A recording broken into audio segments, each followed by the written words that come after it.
So today we're out in the beautiful Derbyshire countryside and we're riding the Suzuki Burgman 400.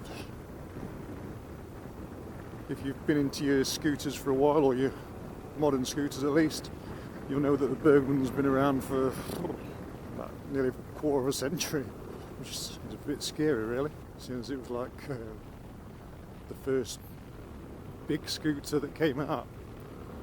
And for years and years it had its place at the top of the market. It led that class, and eventually, like everything, other manufacturers started to get involved with the maxi scooter market, and nowadays everybody does one pretty much. And the strange thing is that Suzuki's not really kept up with the competition. In a class it used to lead for years, it's fell by the wayside a little bit. It's not quite got all the bells and whistles that you expect on a class leading scooter. The old 650, which was a fantastic tourer, that's no longer imported into the UK. And so for the UK market now, you've got the choice of this 400 or the Suzuki Burgman 125. Now the 125 has just been revamped for 2023. It's arriving in dealers from mid-July, August time, and we'll be riding that soon. And it makes you wonder if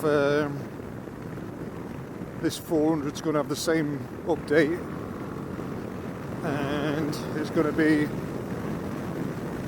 back where it belongs. I certainly hope so, because it's a fantastic scooter. It's just let down by some of the equipment nowadays. You know, if you look at the screen, it's got a digital screen, a couple of trip meters on there. There's a eco light there that lets you know if you're riding really slowly or economically. But other than that, the dash is pretty straightforward. Analog rev counter, analog speedo. There are no buttons on the handlebars to scroll through the functions, although there's not too many functions to scroll through anyway. It has got traction control, which is switchable by using the button there on the right hand thing, which is also your start button. There's a handbrake there as well, which is quite handy when you park it up on hill or just leaving your scooter. It's an extra security device as well, to be honest. Talking of security, the key has a bit on the back there, look, and you can turn that to protect your ignition switch. The Burgman really is a good scooter to ride.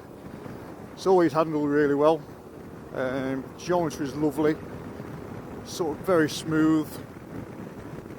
Glides around corners, really does ride very nice. It's got twin front disc, got 15-inch front, 13-inch rear wheel with Dunlop Scoot Smarts on, which are tyres I really like.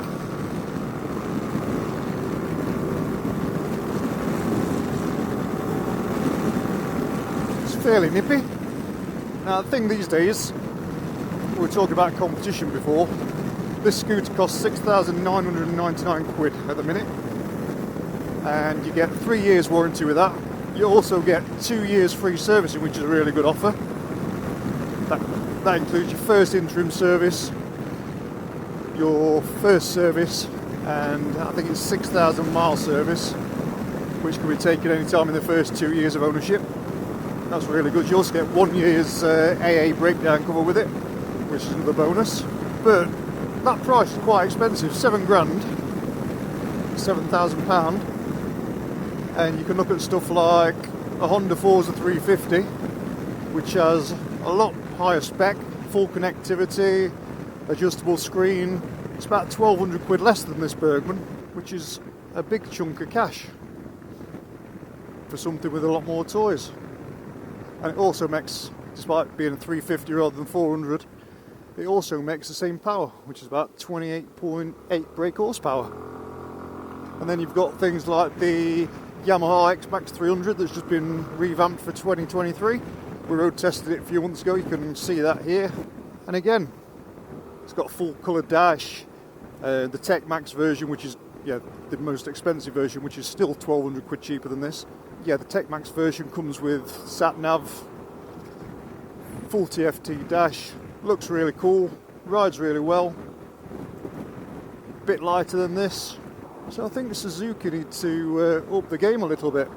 The new 125 will be arriving, and that 125 should have a higher spec than the previous 125 or existing 125.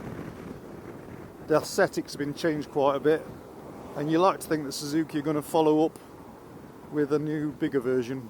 In fact, I'd put money on it, which means you might start getting a few bargains in dealers later this year on this model. It's certainly worth shopping around a little bit.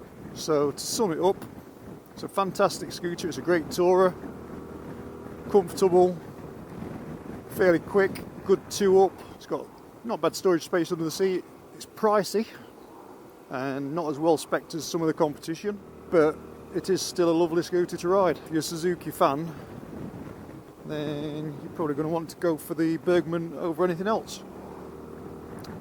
But if you're a bit open to different stuff, then it's well worth having a look what else is out there.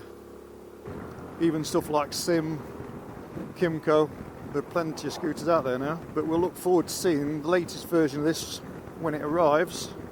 And let's hope Suzuki gets back to the maxi scooter podium. You can get around corners this thing, that's for sure. Suspension's good, nice and plush. It's got the twin front discs on it. Brakes quite good. ABS of course as standard. It accelerates well as well. It's only a 428.8 brake horsepower, so it's not massively powerful. It does go quite well. That short screen is a little bit low for me, so you do get a bit of buffeting. Drop down a little bit, it's quite a lot quieter. Like any big scooter, you get a little bit of buffeting at speed from the wind. It is quite windy today, as you can probably hear.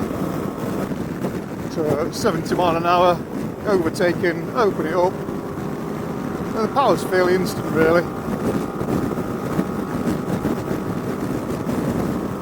Here's a scooter you can munch a lot of miles in on a day, in decent comfort. Seat's nice and comfortable as well. It's big dual seat, and the rider's backrest is also adjustable.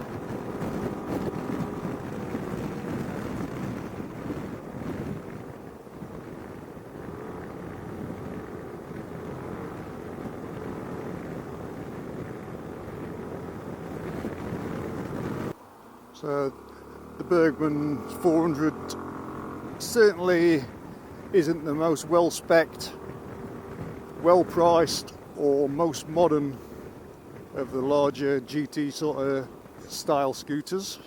But if you're not one for all your gadgets and gizmos, you just want a simple scooter that rides really well, has a strong enough engine and is good for two-up, good for fast commuting, long distance commuting, then maybe give the Burgman a try.